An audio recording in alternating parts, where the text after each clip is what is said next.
How's the week going? Thank you. Thank you for reminding me.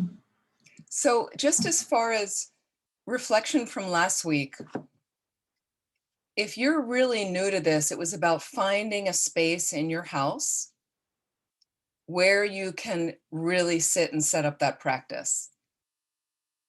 So I know it's not easy for everyone, but that you need to find that place to sit, and it can take a little while until you feel like this is working for me or I like this place. You can switch places. If you find you sit there for a couple of weeks and you're looking out a window and it's too distracting, because that's often not helpful to sit in front of a window when you meditate. But so you can switch things if you find you want to be in a different direction. Sometimes I've stayed in the same place and then I realized I needed to be turned a different way. And I did, and then I just kind of reset up any pictures I had a little bit. You can always adapt like that. So really, it's really helpful. Anybody have any questions about setting their space up, types of cushions, what do they need, things like that? Feel free. And then it was also about checking on the posture. And I had explained the 7-point Varachana posture. I'll review that a bit this evening. Relax. Remember that step of relaxing? So one person that could not be here this evening sent me a message that basically said that she couldn't be here, but that step of relaxing really made a difference for her. You know, she hadn't thought about it before. So she would launch into meditation and then was very concerned that the dialogue, the inner dialogue, I'm not sitting right, I'm distracted, I can't focus. And that just made her more tense. So to even start with the whole premise to relax. So something we just want to remind ourselves about. And then we did a variety of meditations. Okay, so just refreshing where we came from.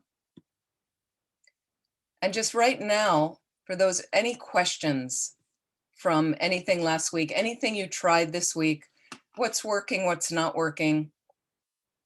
Have you never thought about it again since last week? Right, that often happens. Venerable, I have a question. Sheila, yes, thank you. I see the hand is up. Yes, thank you. I find that it's hard for me to sit like after 15 minutes, like on my 20th, like when it's like 20 minutes, my left leg starts to just pins and needles. And I can't sit in like full lotus, or I don't know if I'm not sitting properly, but yeah. Do you have any sort of like Sure. recommendation how to sit, or what? Maybe I'm not sitting properly. So here's the thing, again, as a reminder from last week, thanks for your question, is I would imagine 98% of you are not sitting in full lotus position, right? Okay, that's really difficult to do. Don't squeeze yourself to try to do it where you're in pain. Okay, if you want to continue to do yoga and you want to do stretching and you want to try to get your hips a little bit more flexible, more expanded, that's great. But that usually doesn't work for people unless they're sitting a lot and have really open hips like that. So you just want to find a comfortable position. And if you happen to be seated on a cushion on the floor, any cross-legged position is fine. So just make that comfortable. And then if you want to try a half lotus for 5 minutes, and that seems to work, and then you switch your position, that's fine. If you want to try full lotus for 5 minutes till your legs are numb or your feet are numb or your ankles are killing you, that's fine. You try a little bit, but then relax yourself so that you're not so focused on what hurts in the body. The other thing is experiment with sizes of cushions and types of cushions. So when I got into Buddhism and started meditating, and I explored a number of different centers where I was living at the time, And when I went into most of the centers, they had those round cushions called zafus. It's a round cushion about this big. And they range from like this high to this high, depending on how old they might be and how squished down they were.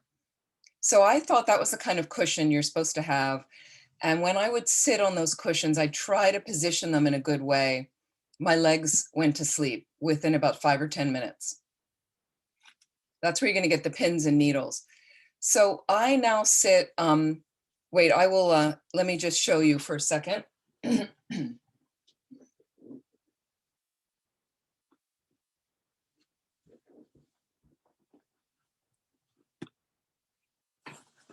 This is my cushion. Okay. It is it's very old. Vajrapani Institute was kind enough to give me this cushion when I left. I asked them, I was going to buy, it's a square cushion. So all I do is I sit on one little corner of the cushion under my tailbone. Low cushion, can see, and it squishes down. So I just put a corner under my tailbone, and I find then after a while, my legs are fine. But if your legs start to go to sleep, just stretch out one leg, shift your position, perfectly fine. So you have to find what works for your body. You have to find what works for your body. I also have a smaller version of that cushion, a small square one I was using to travel with, but it's too flat. So now I use it over there. I have it in that, you can't really see, in my meditation space, and I use it sometimes to prop up one knee. So feel free to use cushions to prop up. As you get older, you're going to need more propping. Yes, yes. I just sort of was thinking, because I have to switch so often, after like, a time, am I losing my concentration? Is it, is the idea not to lose your concentration? Because mine's getting lost because I start having pins and needles. Yes, so this is why we call it practice as well. So here's what happens is when I started sitting, many of you have heard this already, when I started sitting many years ago, over 30 years ago, really started a meditation practice. I was much younger. My body was much younger. My knees were much younger. Okay. When I started, I could barely make it to 10 minutes without my knees being in horrible pain. So I was in meditation session with a group. I could hardly focus on anything else other than like, how much longer am I going to be able to hold this? Everybody around me appeared to be in deep samadhi, in deep meditative stabilization. Right? You have no idea of anyone's internal experience. Now we're home alone, so it's easier. You're not comparing yourself and looking like, but you have no idea what goes on in somebody's mind, even though their external looks really still. Okay. So it's really about me and my mind, not anyone else. You don't have to worry about anyone else in their practice. But because it's called practice, a meditation practice, let's say, the more you do it, the more comfortable it will be for you and the more familiar you will be with it. So now if I fast forward 30 some years later, I can sit for long periods of time in the same position I was in 30 some years ago that I could barely make it to 10 minutes. And the only reason is because my body's familiar with that position. So what you're more familiar with, you're more comfortable with. But it's just like if you're doing an exercise and you do it regularly every day, your body gets stronger and your body gets used to it. So that's why we really have to set up the meditation posture and practice and do it regularly. It will start to change. You will notice your body gets stronger. You're able to support your back without leaning against something. Your legs are fine.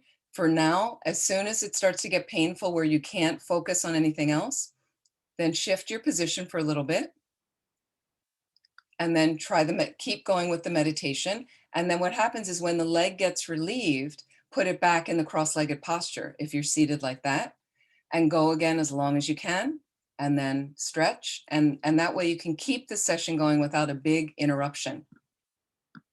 Thank you so much. Thank you. Sure, you try your best. Yes.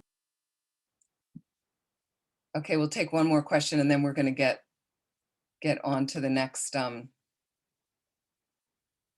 wait, we have a few. Okay. Hello, everyone from Brazil. Okay. A head tremor that worsens when you're formally sitting. Okay. So do you get some shaking? Is that what you mean, Linda?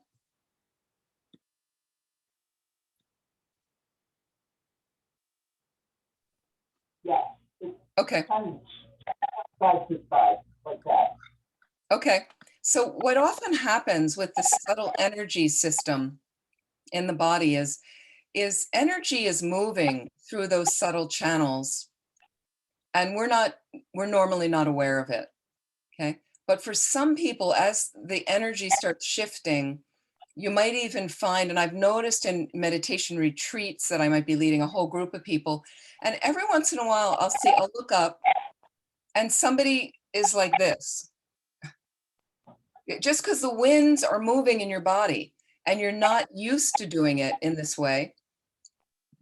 And so sometimes the body will shift and there'll be tremors and people have that. So mainly I would again go back to scanning your body a bit and just release any tension you find you're holding in it to see if that slows down the tremors a little bit.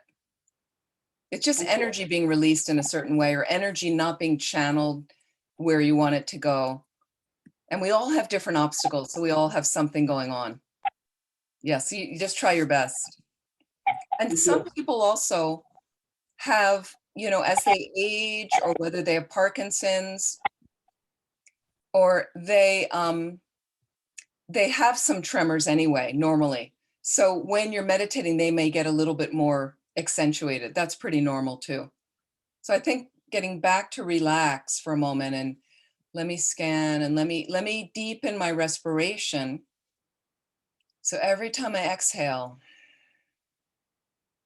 see if you can bring some stillness to your mind that may transfer to stillness to your head shaking like that.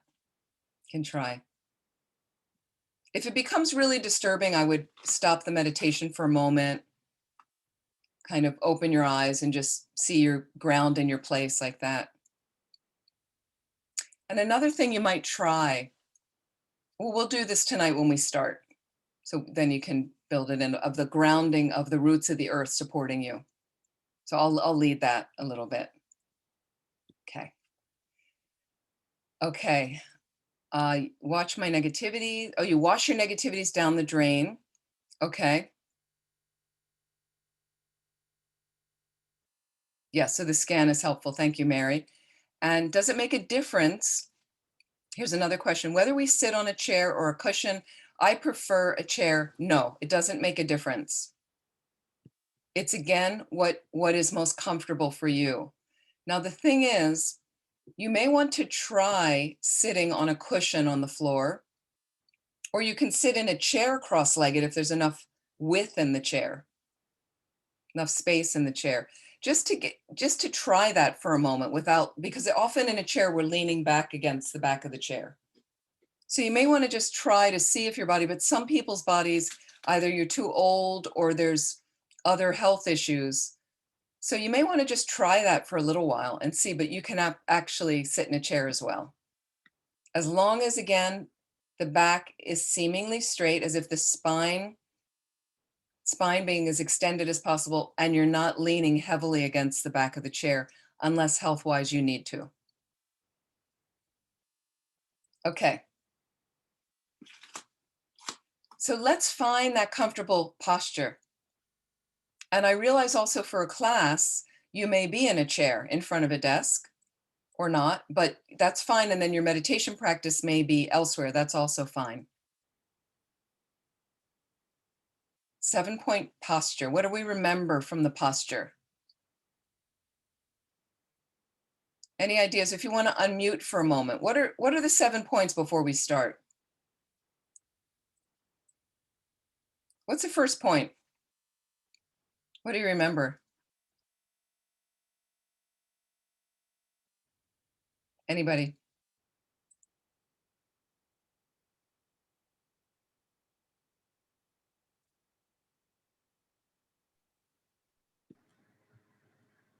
Okay, Straight so we back. have relax the jaw is not the first point. Thank you, SG, but no, but that's going to come. But what's the first point? Have a straight back. Straight back. Thank you. Thank you, Sheila. Again, remember, Rinpoche said your sides are long. That means extension in the spine.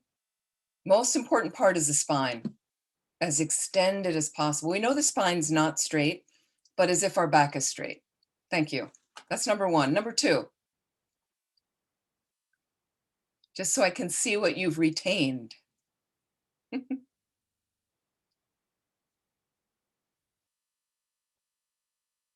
What's number two? Position. What do you want to do in your position? Anybody? Or she'll just say, or yeah. So then we want to check like how our legs are. How the legs are. Thank you. That's number two. What's position of your legs? If you're in a chair, the legs are straight down. Yes, and you mentioned that if we are in a chair, we can try to have it cross, or we can try in the beginning to maybe do a half lotus and then just go back into crossing our legs, or we sit, if we're on a cushion, then we sit where our leg is kind of like not crossed, but I can't explain it, but they're not crossed, but they're touching, and your hips kind of open out. I don't know. So the main thing is just to know, number two is the position of the legs. Okay. So that's fine. So that's okay. Whatever cross-legged position, if you are on a cushion on the floor, not in a chair, okay? If you're in a chair, you're not going to have your legs crossed the way people, when they sit in a chair and your legs are going to be straight down if you're in a chair. The main thing is the body's balanced due to the position of the legs. Okay, so whichever, and again, you can try, like Sheil's saying, try a half lotus for a little bit, change it, but the main thing is there's your base, those legs. There they are. Or in a chair, like this, straight down. Feet flat on the floor, or if your feet are flat on the floor, put a cushion under them if you feel it's helpful for your hips. Okay, number three.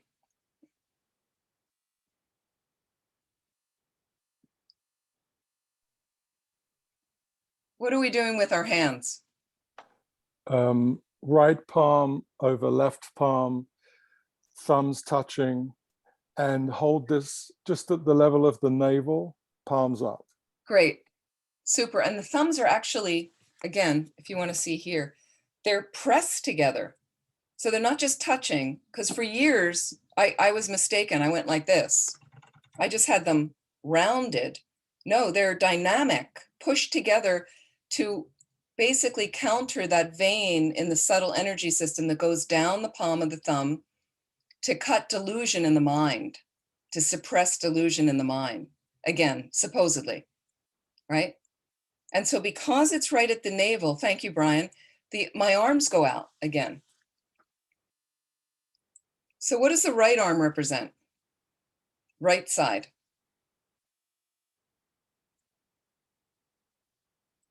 Just unmute and say. Anybody? Compassion. Compassion, our method, bodhicitta. Okay, and what's the left represent? Left side of these wings? Wisdom. Wisdom. Thank you, the wisdom. So I've got method and wisdom. Those are these two wings for me to fly to enlightenment that I need. So again, everything's symbolic. So thank you, that's really helpful. Okay, then I got position of the head, subdued, slightly tipped forward. Not too far, not down here, not up here. Okay. So that I'm bringing the gaze inward. Eyes are lightly closed or slightly open. Focus towards the tip of the nose or the floor in the space in front of you. And just slowly right now, allow yourself to find your way into this position.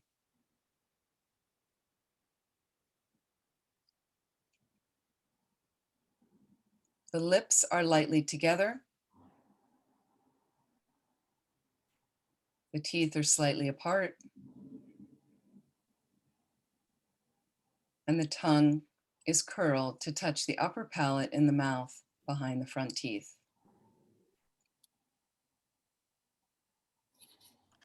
So this is simply a guide of an effective posture.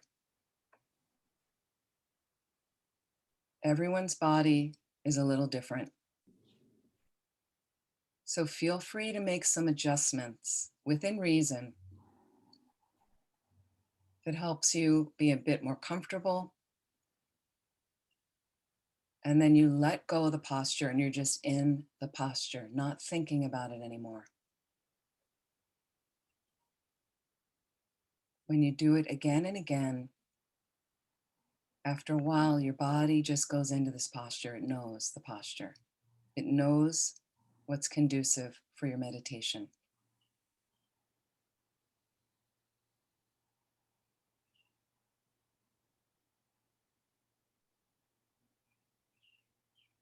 When we're new, we want to review the posture a little bit so that we don't forget any key steps.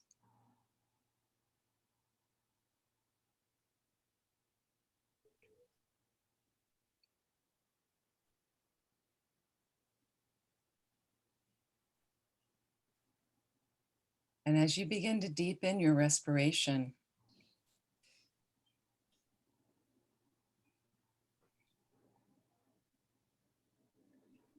begin to scan your body from the top of your head all the way down to your feet and all the way out your toes. And again, using your breath to open up space in any places that feel tight in your body. With every exhalation, allow that tightness, that tension to release.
And let's take a moment to check our motivation. First of all, why you're here this evening and what you're interested in meditation.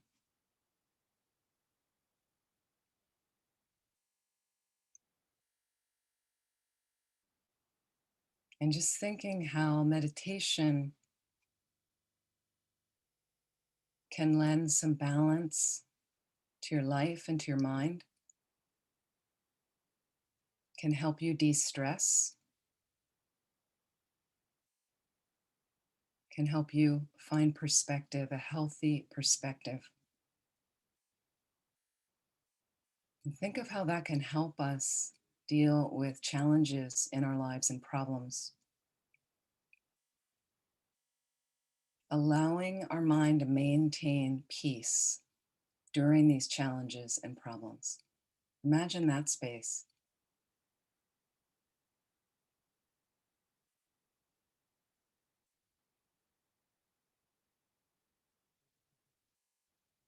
And imagine the benefit you could lend to others facing challenges and problems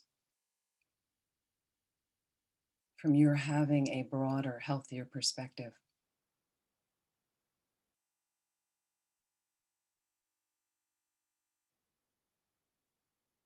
And imagine if we can reach a space where we're beyond problems, like a fully enlightened being. No more suffering. Completely blissful mind.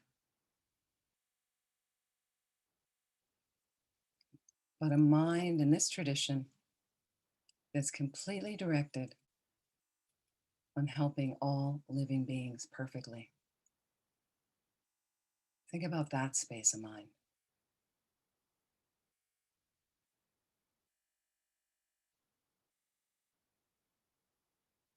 Think about what it is to truly be free.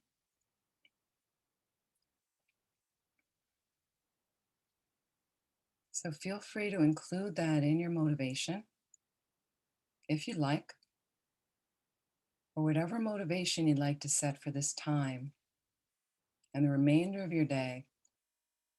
This is you directing your mind in a most positive way.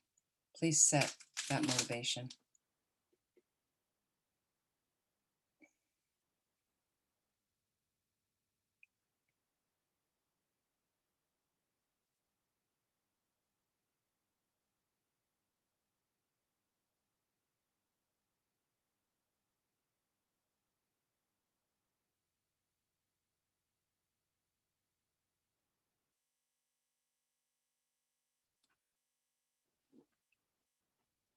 So from here, it's nice to go into a breathing practice. So let's clear out some of the cobwebs, for instance, in our subtle energy system. May just help our meditation go a bit better with the 9-round breathing. 9-round breathing. Just one type of breathing exercise, like alternate nostril breathing. And in this case, we're going to start by closing off our right nostril. We're going to exhale. We're starting with an exhalation, exhaling deeply through the left nostril. As you inhale, you're going to close off the left nostril, inhaling deeply through the right. And imagine you're lessening anger and hatred from your mind stream 3 times.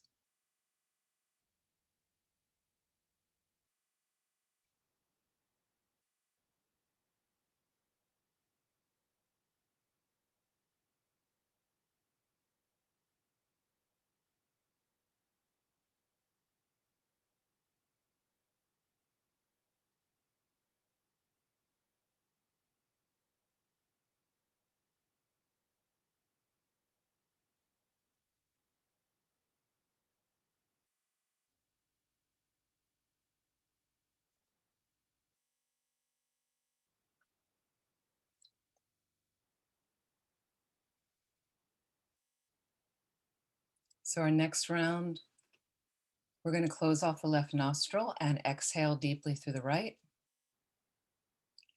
We're then going to close off the right nostril, inhaling deeply through the left. Imagine you're lessening attachment and desire in your mind stream 3 times.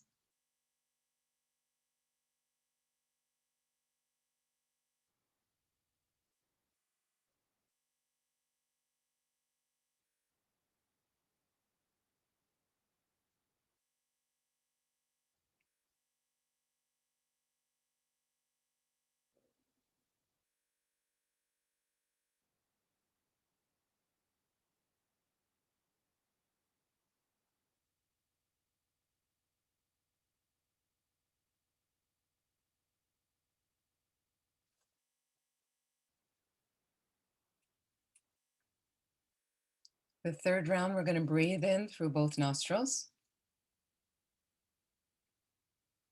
Or actually, sorry, exhale through both nostrils. Then you're going to inhale through both nostrils. Imagine you're lessening confusion and ignorance in your mind 3 times.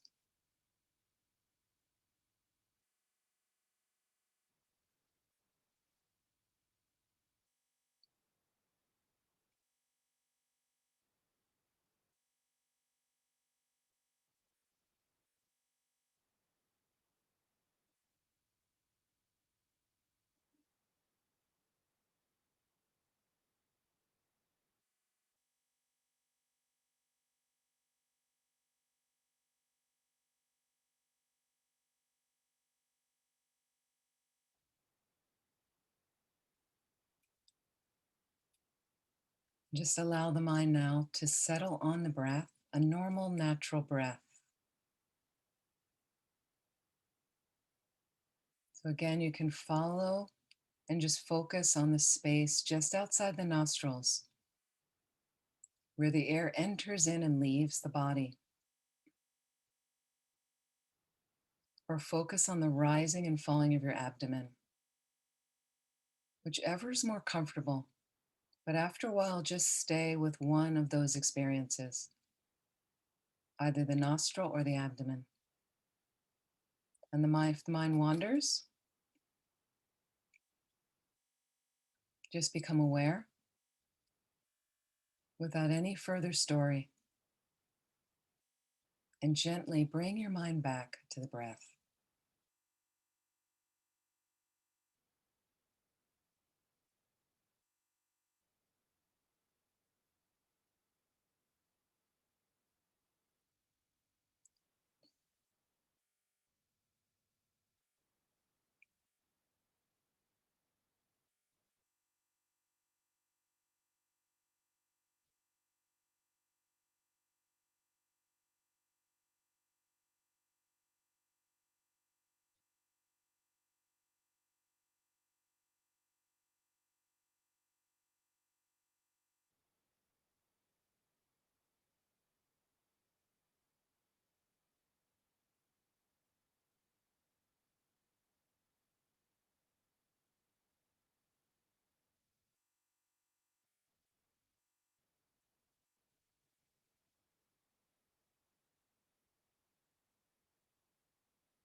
And as you're settling your mind, and if you're noticing any tremors or twitching in the body or anything like that, which is very normal, if you're seated in a chair or even on a cushion on the floor, in a chair, you feel the grounding of your feet on the floor beneath you. If you're on a cushion on the floor, you feel that grounding of your body on the floor, on the cushion. And whatever type of building you're in, or apartment or house, whatever floor you're on, it doesn't matter. But beneath you at some level is the earth, Mother Earth. And imagine as if roots, like a tree, the roots go down into the earth, but the branches above are flowing through you from the earth. You're part of those branches, part of this expression of the earth. So living on top of this earth. So feel the grounding of the roots into the earth from you, either through your feet, through your body grounded on the cushion. So grounded with roots, not in a leaden way, but in a stabilizing and supportive way. The earth is holding us. And simply deepen your respiration.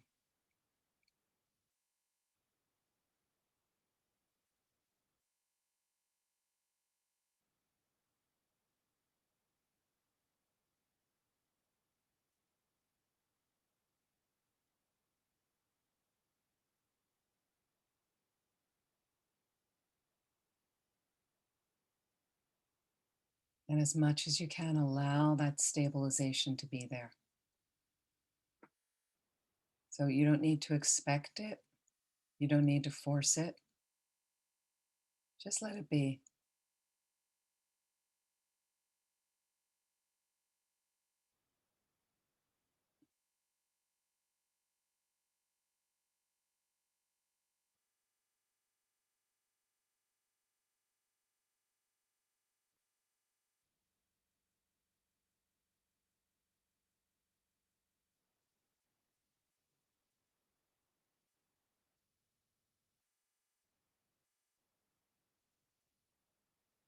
If there's still some tremors, it's just our system ironing out the little wrinkles, adjusting. We're so not used to being still. So you just let it be.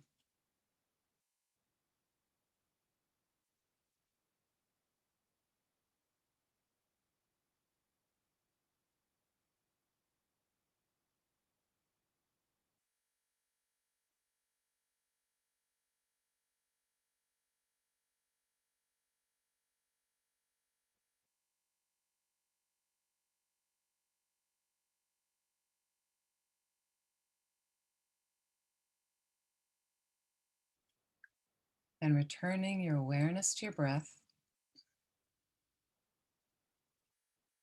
If it's helpful, try counting your breaths to keep you more focused. So again, one inhalation, one exhalation counts as one.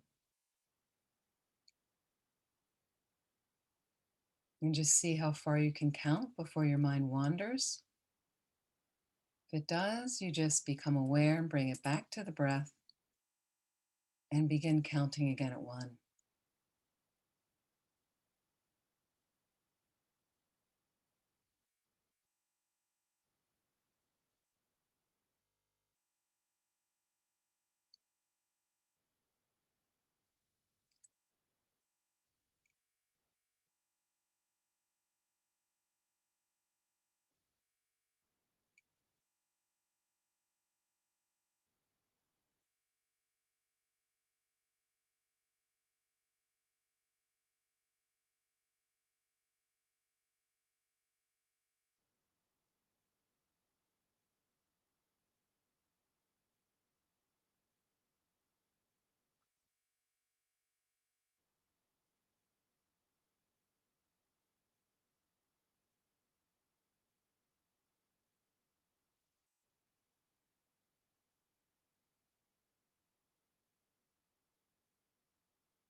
So please relax.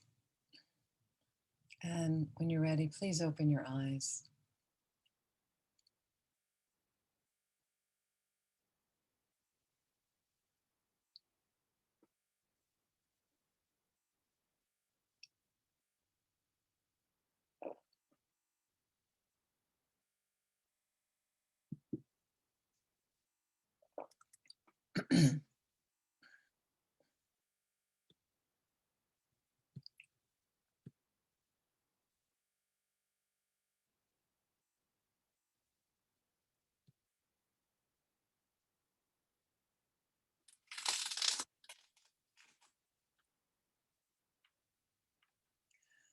So I want to talk this evening about the mind.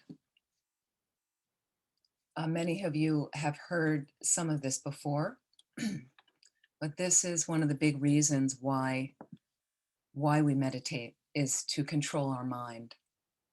And I have mentioned that there's nothing else, there's nothing else you can control other than your mind. We try to control a lot of things and a lot of people. It's very frustrating, okay? But when you really come around to the only thing I can control is my mind, but then you start to realize that you don't have much control over your mind, okay? So that's one of the main reasons we meditate. So let's look at the mind in Tibetan Buddhism. What do they say about the mind? The mind has two main characteristics according to Tibetan Buddhism. It's clear and it's knowing. Okay, so clarity and awareness are two of the main characteristics of the mind. That's it. That's your mind. Most people don't have that experience of their minds. They feel that their minds are busy, cluttered, in pain, distracted, tired, lazy, you name it. Okay, we've all been there. How do we find clarity? Okay, how do we find that clear, spacious luminosity? I mean, isn't that interesting if that's one of the real characteristics, real true nature of our mind is that? And what if we can merge ourselves with that more and more? Because that's a way to counter all the other negative states that appear. Okay, so we're going to talk about that. The mind is also considered a continuity, continuous stream of thoughts, experiences, emotions, moments of consciousness. Okay, one following the next, following the next, following the next. And I'll designate a little bit further, one causing the next moment, one moment of mind causing the next moment. Okay, over and over. Okay. So let me talk about, and also the mind, Buddhism would say, is like the sky and like the ocean, vast and spacious and luminous. Right? Is that the experience you have of your mind? Let's think about it. Right? And one other last thing they'll say about the mind, it's the source of everything, according to Tibetan Buddhism. It's the source of everything. So let's just look at the clarity nature. And I will, there's meditations associated with this. But the mind in its most subtle experience is a clear light nature, clear light nature in its most subtle experience. The mind exists on 3 levels: most subtle, subtle, and gross. Okay, gross, I don't mean disgusting, I mean gross in a level you can track. Okay, so 3 levels, but its most subtle experience is its clear light nature. And the mind, according to Tibetan Buddhism, is not physical. So it's not the brain. It's not the brain. The mind is actually located more here at the heart level.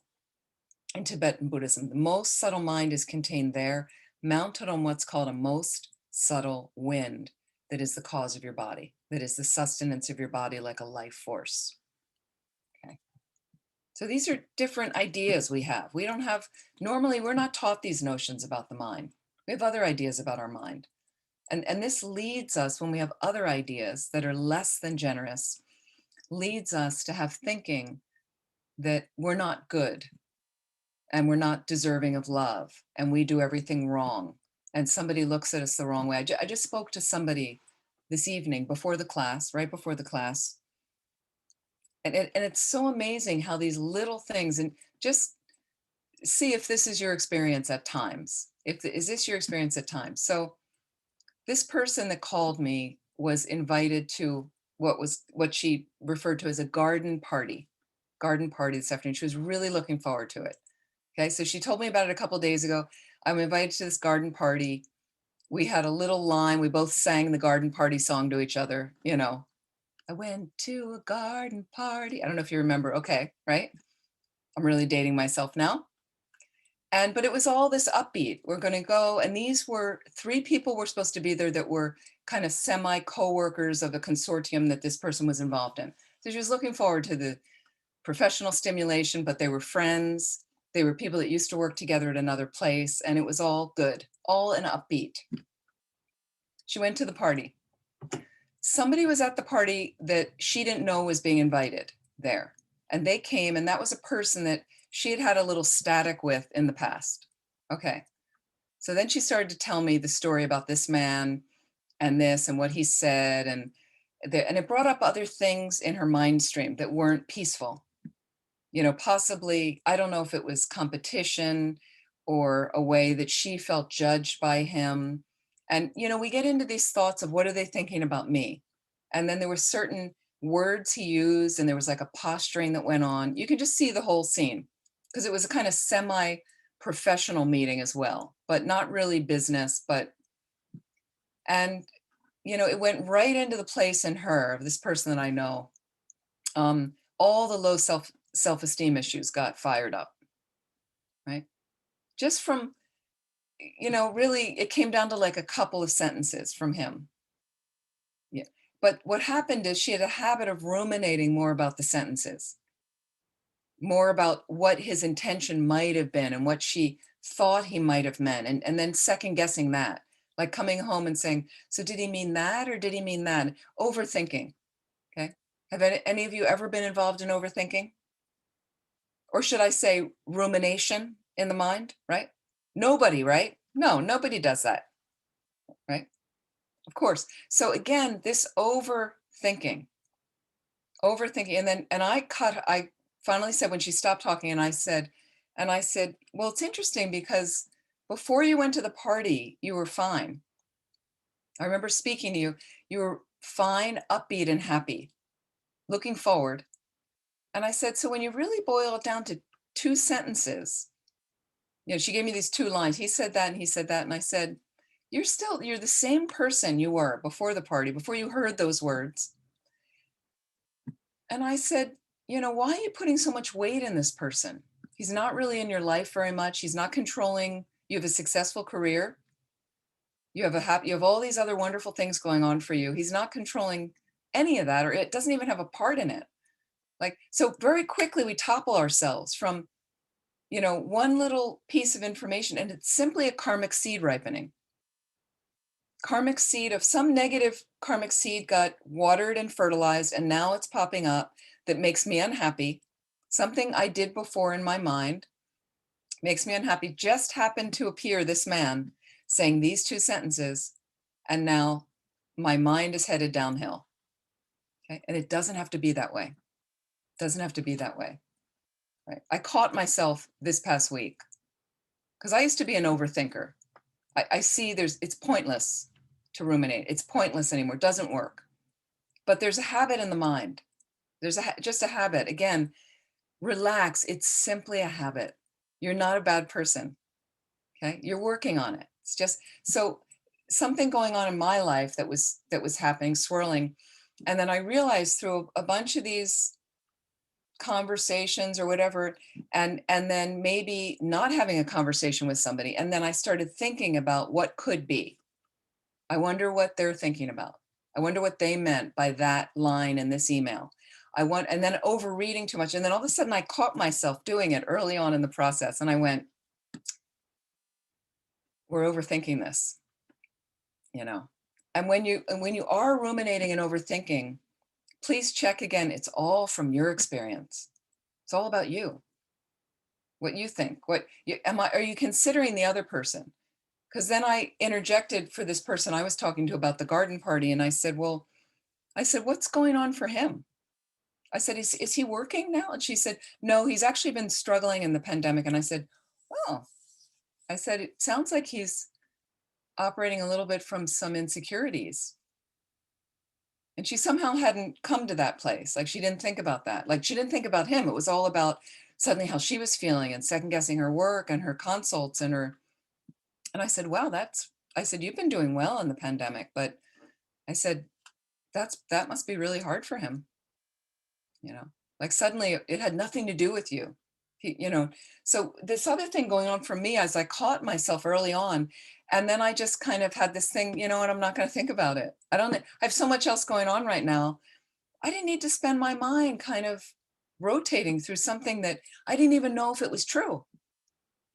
You know, and then I let it go, and then suddenly a whole process opened up, and I was able to clear the whole thing and find out that some of the thoughts I had that I was thinking weren't true. It wasn't the story at all. Right? Through our rumination and overthinking, we make up some really amazingly creative stories, don't we? But they're not necessarily the truth. So why do you need to spend your time thinking about them? Right? So see if you can just play with that this week. Just play with, am I making a story about this? Am I over elaborating what really happened? Do I need to be thinking about this right now? Like, does my thinking about it help clear the situation at all? Help to bring clarity? Usually it doesn't. If you just let go. Okay. Mercury's in retrograde anyway, so everything's a mess with communication. Okay. Just know that. Just operate from there. Okay. So, so that's a way to determine to come back to the clarity that if you remind yourself more quickly, oh, right, my mind is actually clear and knowing, I don't need to clutter it up with rumination about this issue. I'm going to deal with it the best I can right now and ask myself what's reasonable, what's a reasonable way to participate, and then I'm going to let the thoughts go. So meditation can teach us that and show us how to do it. Continuity of the mind, let's look at that for a moment. And then we're going to do a meditation on clarity and continuity of the mind. Tibetan Buddhism says that every moment of consciousness, which makes up thoughts, okay, the thought is made up of moments of mind. Well, every moment of mind is a cause of another moment. Okay, and that next moment happens to be the result of the preceding cause, the preceding moment. There is always a cause and effect relationship to everything. Buddhism teaches karma, and karma is a Sanskrit word that means action. It's the movement of mind. It's the movement of your consciousness. There's a cause and result or cause and effect relationship. Okay? So if you want to take that forward, if you come to the end and you go, well, my dying moment, last exhalation, the mind is there, okay?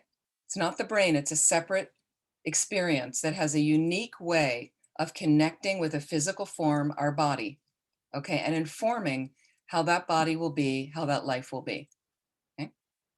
But that consciousness at the last exhalation, when you're actively dying, at that moment, most subtle mind is still there, along with subtle mind and gross mind. Once the last exhalation happens, in our system, you're declared clinically dead, okay? Then the subtle mind is more operating. The gross one is going. There's gross dissolutions that happen, then the subtle winds start dissolving that are supporting this life form, okay? And you end up with the most subtle wind on that mounted, the most subtle mind in the center of an indestructible drop at your heart center. Not the heart, the organ, in your subtle energy system, inside a chakra, which simply means wheel in Sanskrit, at your heart center, in there. And then eventually that consciousness leaves that form. When that whole system is done, all the karmic seeds finished, leaves that form and traverses into an in-between state of bardo, okay? And the reason is because that last moment of consciousness, whether you say subtle mind and it goes to the most subtle mind, is a cause for another moment of consciousness, Tibetan Buddhism says. And that next moment is a cause of another moment. There's no last moment. There's no final moment of your consciousness. And it is the mind in its most subtle experience is the thing that traverses on from form to form, from life to life. If you want to take this moment of mine right now, okay, Tibetan Buddhism says there's a moment that preceded it that caused it. And there's a moment before that that caused that moment, and a moment before that, and a moment before that, and a moment. And you can never, again, find a first moment of the mind because there will always be a preceding moment that caused it. So people go back to their conception and they go, well, that's when my mind was there. Conception is the beginning of your body. When sperm and egg meet, egg gets fertilized, cells start replicating. We know that biologically. All of those things are physical in nature. The cells, sperm and egg, all physical in nature. That causes physical things. So that's definitely the beginning of your body. We can prove that. Okay. The mind is there. Once again, what allows the fertilization to take place, Tibetan Buddhism says, a most subtle wind energy, physical in nature. Physical things create other physical things. What is mounted on the most physical wind energy, most subtle mind, most subtle wind, mounted on that is the most subtle mind, Tibetan Buddhism says. Riding together, separate, distinct, but in a unique way, connected. But it's all the karmic seeds in that consciousness that dictate how that form is going to be, how that life will be, like that. Continuity, the mind, no beginning, no end, continuous stream of experiences. And then what about, so mind like the sky, like the ocean, incredible vast spaciousness. incredible vast spaciousness. Let me just add a little bit more on this.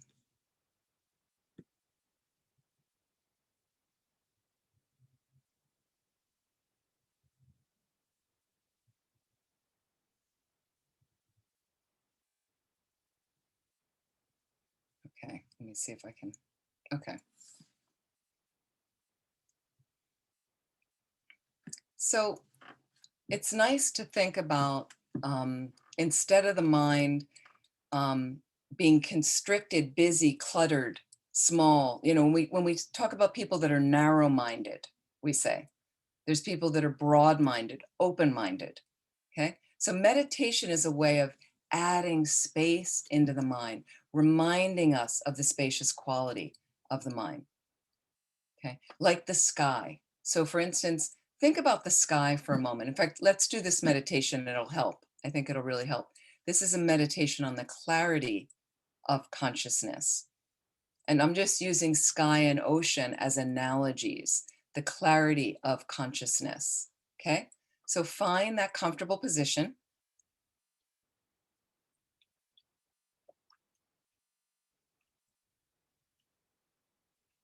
I know several of you have done this meditation with me several times. I'd like you to just close your eyes lightly.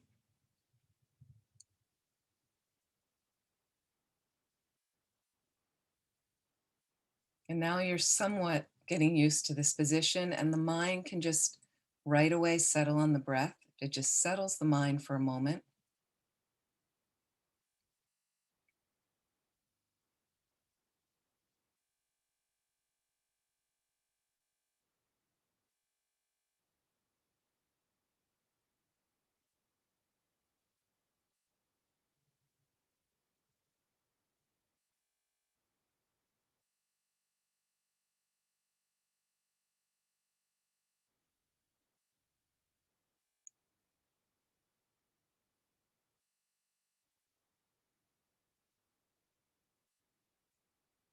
I'd like you to imagine right now as if you're lying on your back on a grassy hillside and you're gazing up into the clear blue sky.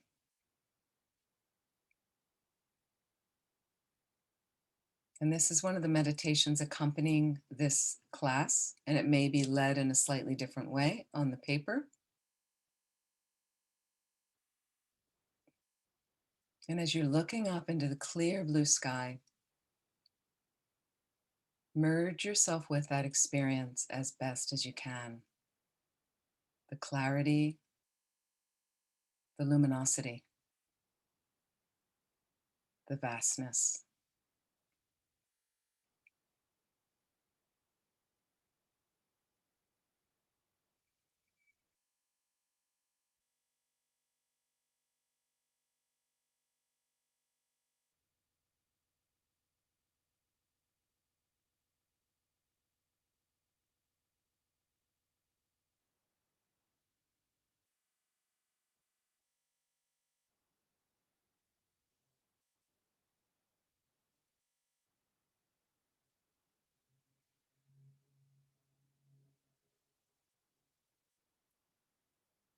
So you may have thoughts running through your mind that take you away from the clear, spacious luminosity of the sky that is like your mind.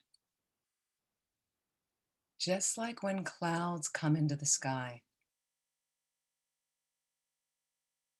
they're just like thoughts passing through. There are light, puffy clouds, like when you have small, ordinary thought. Doesn't take up much space. The cloud comes into being, changes shape, moves through, and eventually passes away.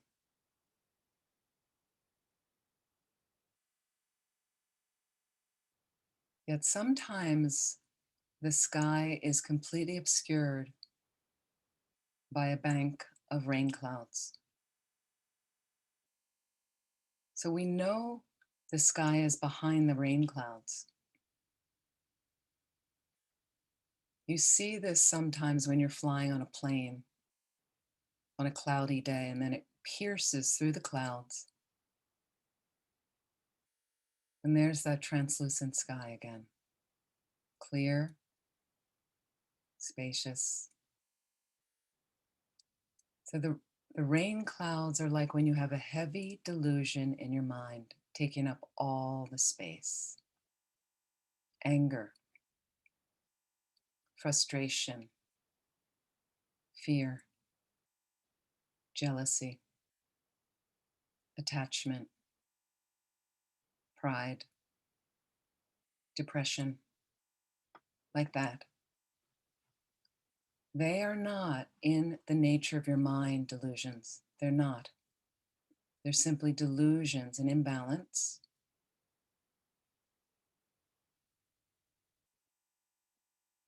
So the more we can remain focused on this clear, luminous blue sky, again, merging yourself with that.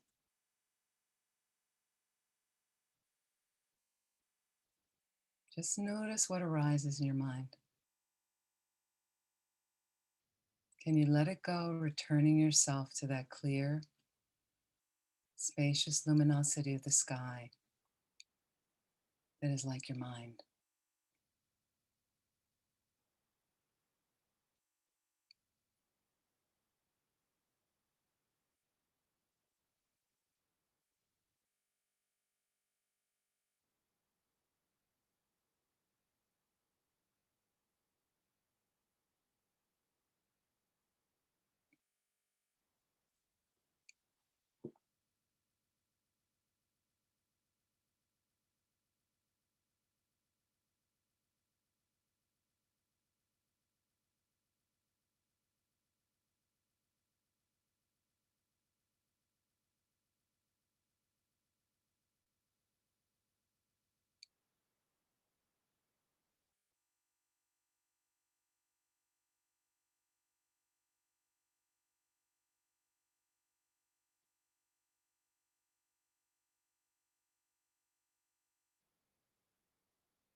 So if mental distractions are coming, like thoughts,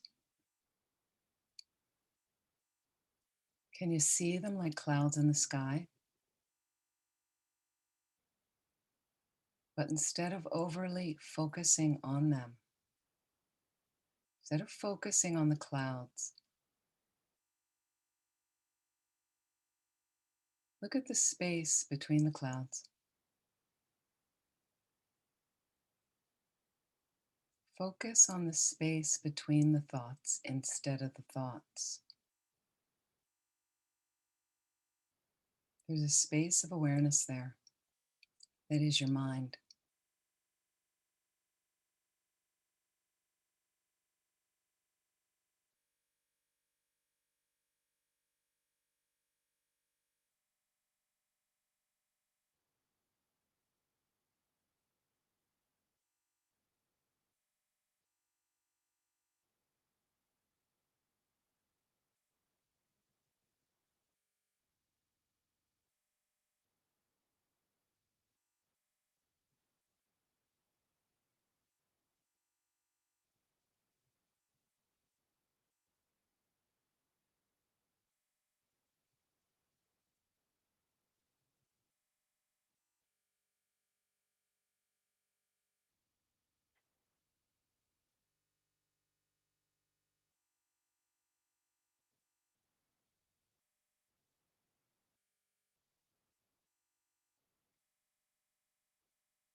And here's another way you can work with clarity of the mind. Let go of the sky for a moment and imagine you're seated now, gazing out. You're on the bank of a clear mountain lake, gazing out over the clear surface of this lake. This lake that is like your mind.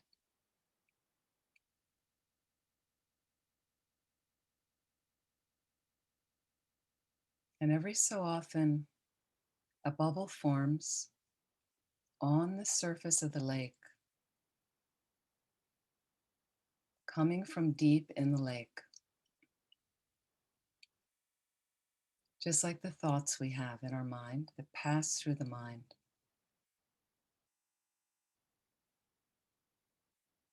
So we have a mundane thought is a small bubble. It creates a small ripple on the surface of the lake, small disturbance to the bank of the lake. Just like those mundane thoughts arise in our consciousness, and they subside quickly, leaving very little trace or disturbance.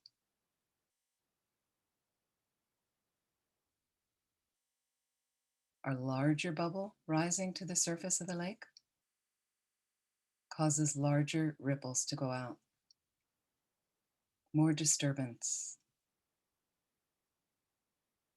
like a large imbalance in the mind, like a delusion. As you gaze out the still, clear lake, and it appears still, but we know there's always movement there, just like the mind, always change happening.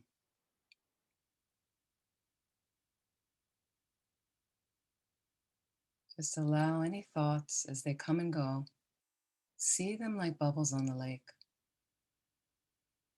Can we let them go more quickly?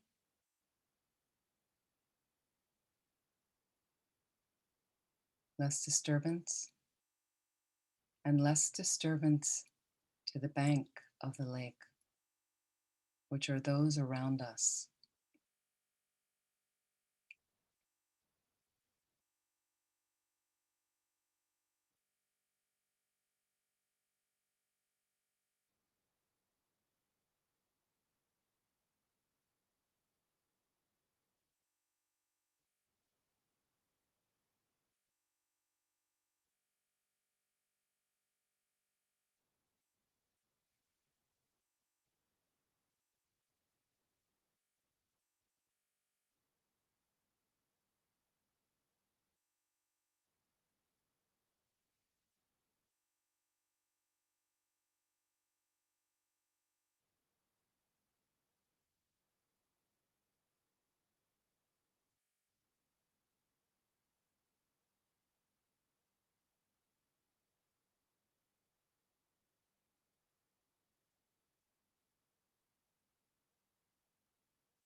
So slowly let the lake go back into the space from where it came. And imagine you're back on the hillside gazing up to the expansive blue sky, clear, luminous, like your mind.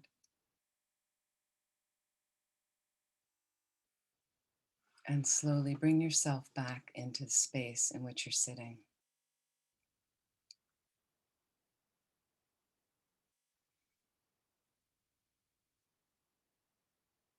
And when you're ready, please open your eyes.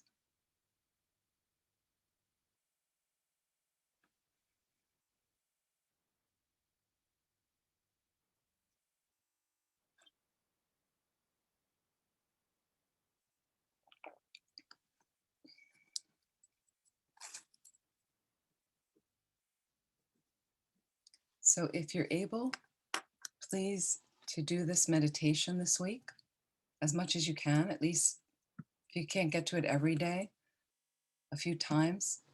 Clarity of consciousness. Clarity of consciousness.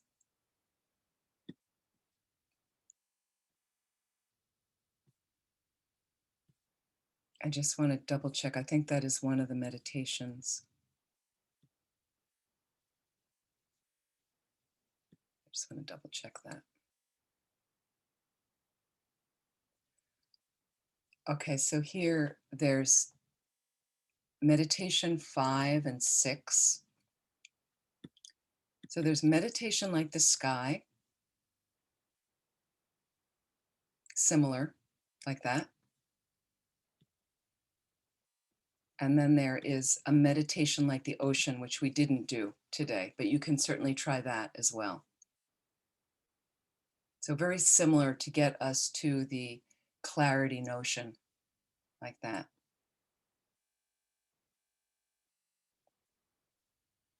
And what's nice with, we've talked a little bit about this, the sky, but the ocean is also vast and always moving as well. And it's up and down like that, but there's also this vastness. So what happens when we get stuck in our challenges and our problems and we constrict our minds, and there's only this going on, and I just had a very funny experience this week. To give an example of, I went to the Philadelphia Flower Show yesterday. Okay, it's one of the biggest trade shows in the Philadelphia area. It's fabulous. I absolutely love it. I love flowers, and I go with some people that love flowers, and it's just a really fun time. This time it was outside. It's usually in March in the convention center. Different experience, and it was, the weather held. It was really great. Thank you, Sheila, for putting the meditations for this course and the readings there. Thank you. So you have those meditations. Please try to do those. Really, really helpful. Meditation on the sky, meditation on the ocean.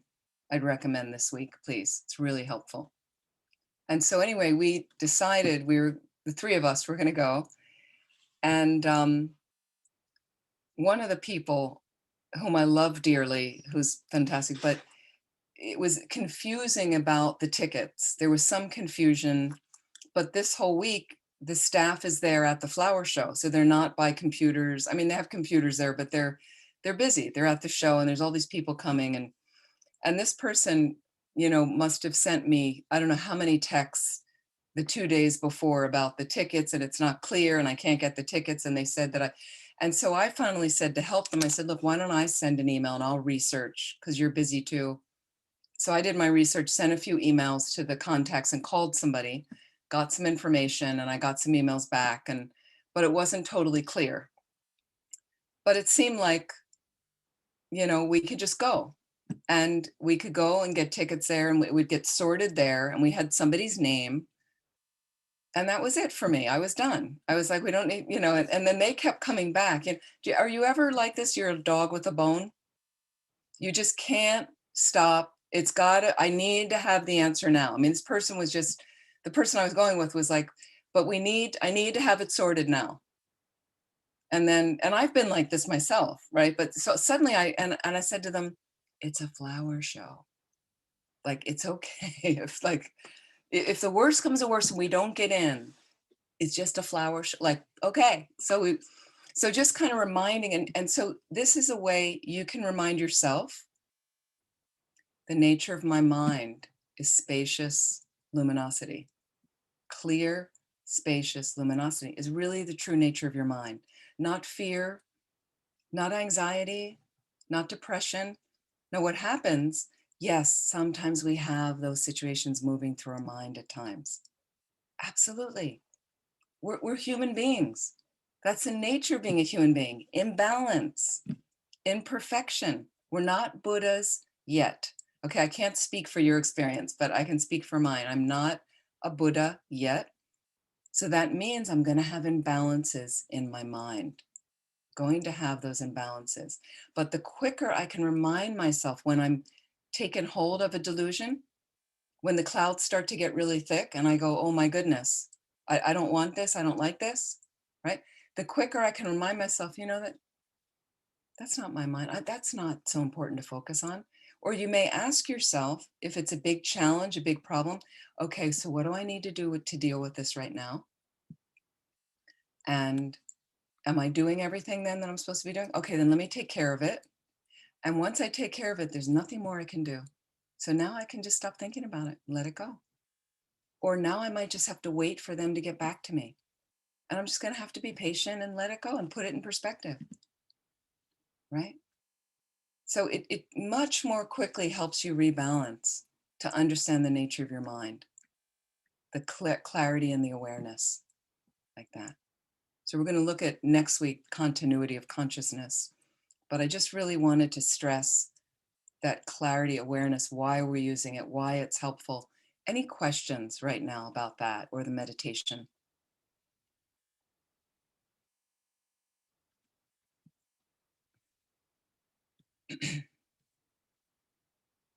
Okay, so everybody's doing pretty well. Great.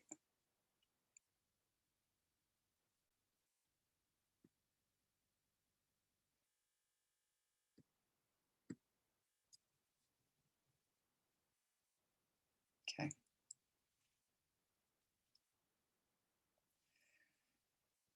Let me see the next thing I was going to talk about. Here we go.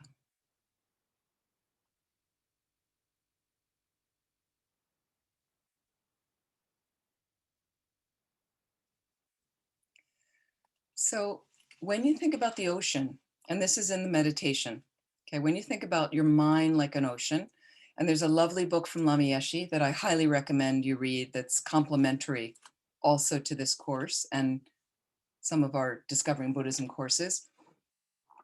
Lama had, there were two books from the Lama Yeshe Wisdom Archive at one point, which keeps all the teachings of Lama Yeshe and Lama Zopa Rinpoche. But one of the early books was Make Your Mind an Ocean. You've heard about that. Another book was Becoming Your Own, or Being Your Own Therapist, or Becoming Your Own Therapist. They've now combined it into one book. I think some of you've read the books. They're great. They're really great. But when you think of the ocean as a metaphor for the mind, okay, think of the fish, okay, and the turbulence at the surface of the ocean, the ups and downs, as thoughts and emotions that we experience in the mind. Okay, it's very much like that. You go into the depths of the ocean, you go into the depths of our fundamental mind, consciousness that's merely clear and knowing. Okay, but there's turbulence. If you notice, there's turbulence at times on the surface of the ocean. Fish can be a distraction. They clutter up what we think. That's like our thoughts and delusions and things like that. So you can work, if that works for you better, look at the one of the ocean. It's nice to try each of those. And then the last thing I mentioned, this fourth point about the mind, is according to Tibetan Buddhism, and Lama Zopa Rinpoche says this a lot, everything comes from the mind. Everything comes from the mind. The mind is the source of everything. So this can be a little shocking for people. And this is where we have a difference, okay, with God created belief systems, that there's a God creating it all. Okay, our mind in Tibetan Buddhism is the source of our happiness and suffering, not external to us. Nobody's doing it to us or fixing it for us. Okay, but we generally live, okay, by something external is going to do it for me and make me happy. I'm going to get into this relationship because this person will make me happy, and they'll sort it all for me. So we see things outside of ourselves as the cause of our inner well-being, okay, as the cause of our problems, like that. So again, everything comes from the mind. And as a Buddhist, I would say you become, I always use these words, you become an inner being. That means when something reflects back to me, which the mind reflects things back, has that mirror-like quality, okay? And when something's reflected back that I don't like, okay, what the tendency is to blame externally. But as a Buddhist, you're right away saying, oh, so why is my mind showing me that? Because if it's something I don't like, Tibetan Buddhism says the seed's got to be in your consciousness. The seed came from your mind. The cause was in your mind.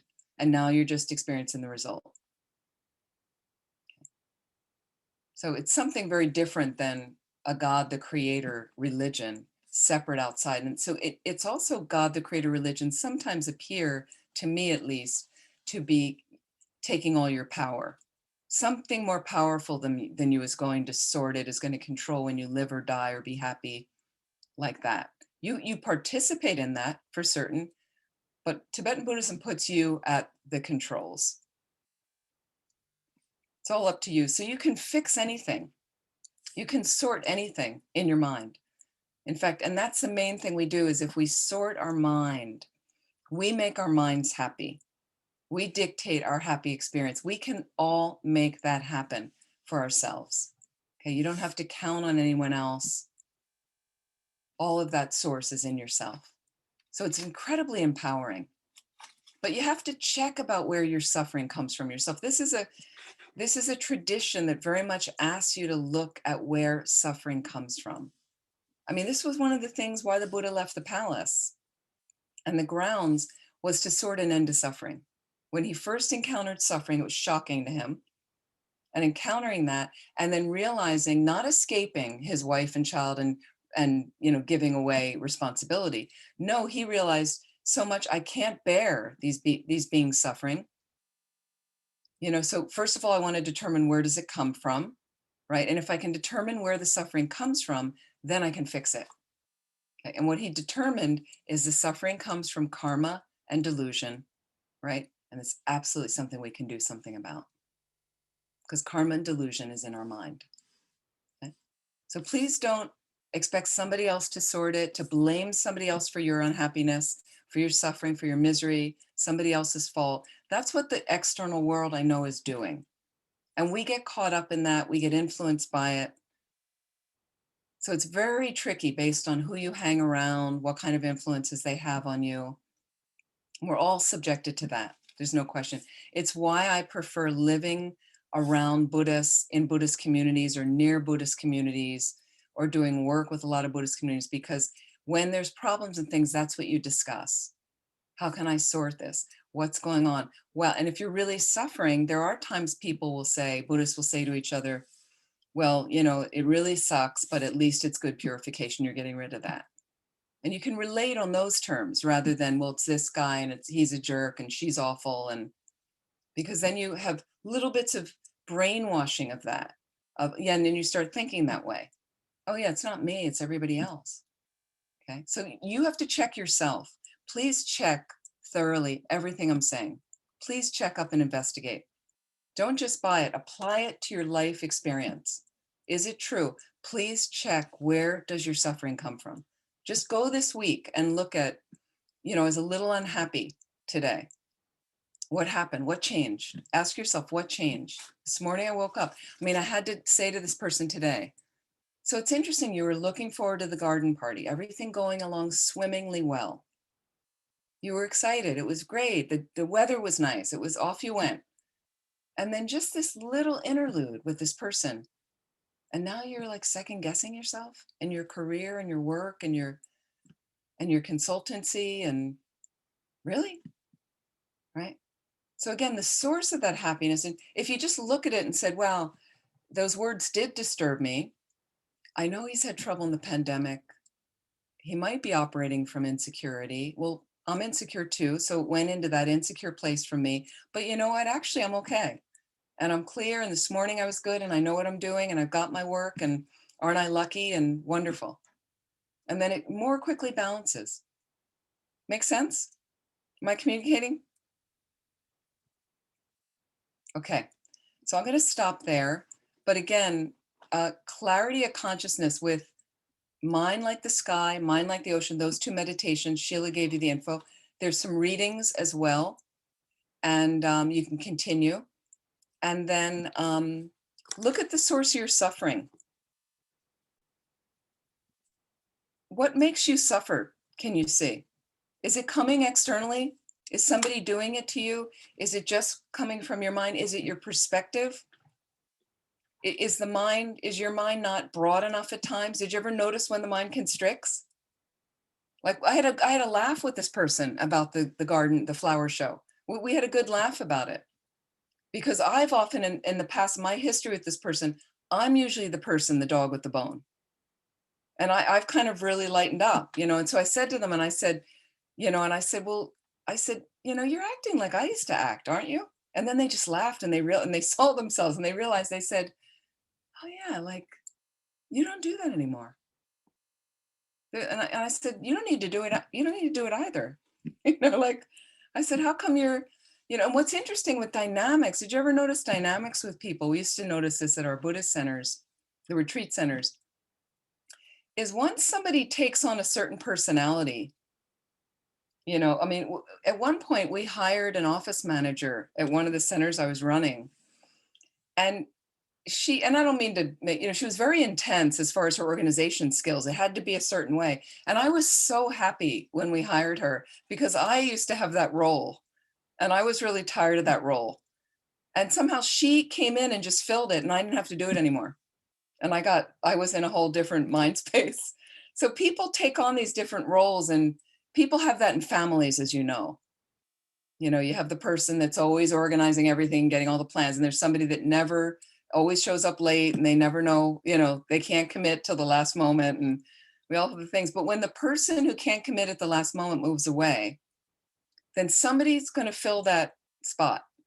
Or when the organizer moves away, somebody tends to move in a way to that spot because you feel the loss. You feel there's like that.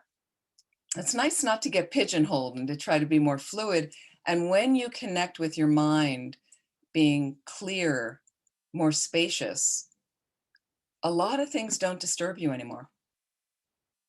It's like spacious wind, just things move through. You observe, you act upon reasonably what you can do, and then you let go, leaving your mind less fettered like that.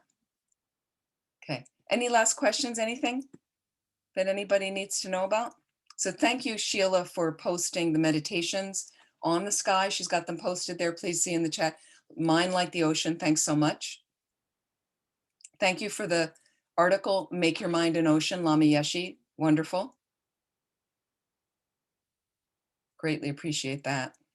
And certainly about making donations to the center, you can certainly do that. Really, really helpful to Shanti Davis Center. I want to thank Shanti Davis Center for hosting. I want to thank Sheila for being our host this evening. Thank you so much. And I'd like to thank all of you for joining. Please try to do the meditations and familiarize yourself again with the posture. Relax yourself. 9.9 round breathing if you like. Just taking some time to just try to focus on the breath, if that's helpful, counting the breaths. Whatever you can get to is really helpful. And then those will come more quickly. Now, you don't have to spend as much time. And then go to one of the mind like the sky, mind like the ocean. Try your best. Or you can do the clarity of consciousness as well, the ones we just did this evening. I'd like to dedicate any merit, whatever positive energy we've created, may we roll it into our having very rich, consistent meditation practices as much as possible. And that will not only help us fully wake up, so we can benefit, the real purpose, so we can benefit all living beings. I'd also like to dedicate to our precious Geshe Tenli, who is our resident teacher at Kurukula Center in Boston, in the Boston area, who was in a serious car accident about a week ago. So we're doing a lot of practices for Geshe-la. He's lovely.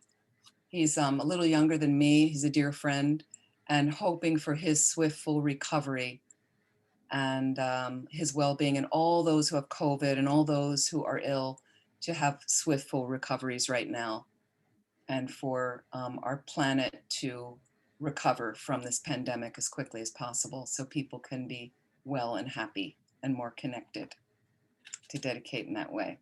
Thank you so, so much. And I'm also teaching Sunday morning from 10 to 11:30 about bodhicitta. And I start another class next week on Wednesday in the middle of the day, East Coast time, on establishing a daily practice. So if you want to register for those, I think the links, I'll just put, my website is there. The link should be there, and you can participate, but I think you have to register for those, for some of those programs, or at least get the link, and it should connect you to that if you can join. Thank you so much. Thank you for inviting me. Thank you, everybody. Look forward to seeing you next week. Thank you so much, if not before. Thank you, Venerable Amy. Thank you you, very Amy. much. Thanks, everyone. Please be well. Thank you. Thank you.